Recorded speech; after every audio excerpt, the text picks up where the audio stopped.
Habang meron talaga sa akin, ikaw nakabantay sa kaibigan, di ba?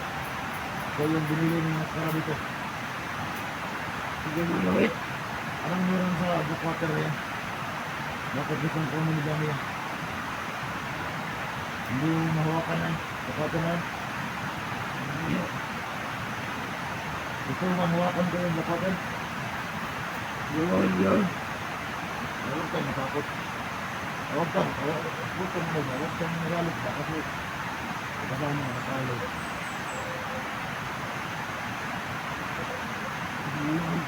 Awas, ang lumok mo yun. Kasawa sa dugo? Alam mo. Oo man, nakanta. Gusto lang ko mo tanong sa Blackwater ba? Yun! Pwede raw ko itong kailan, di ba? Ang ganto ako sa kwa. Ano ko yung gusto yung mga kaibigan? Ginoon pa. Yate ka! Malakas mo talaga! Salamat ka nang hina ako.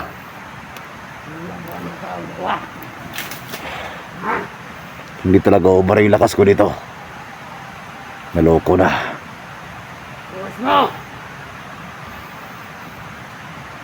Totoo nga pala yung sinasabi ng anak ko. Kapag papalapit sila dito, ay manghihina sila. Yung Blackwater na yan, ano ko yung meron yan, kung bakit tayo manghina kapag makalapit tayo dito.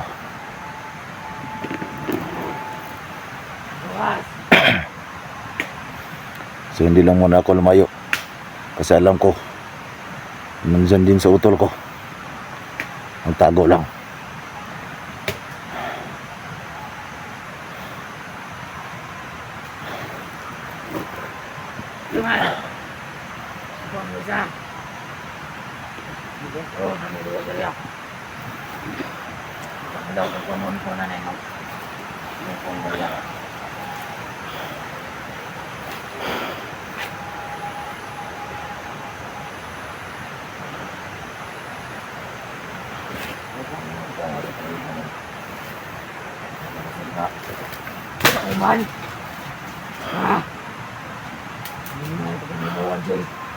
So alam ko mga kaibigan, hindi siya pwede lumayo sa kahoy na yan.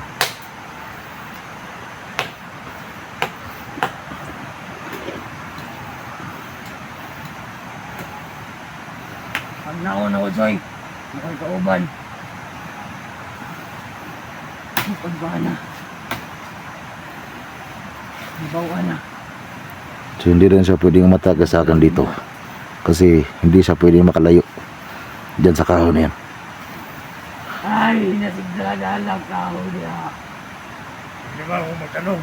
Ang tanong, Saan ba si Johnny? Yan na si utol. Johnny lang ang hanap ko.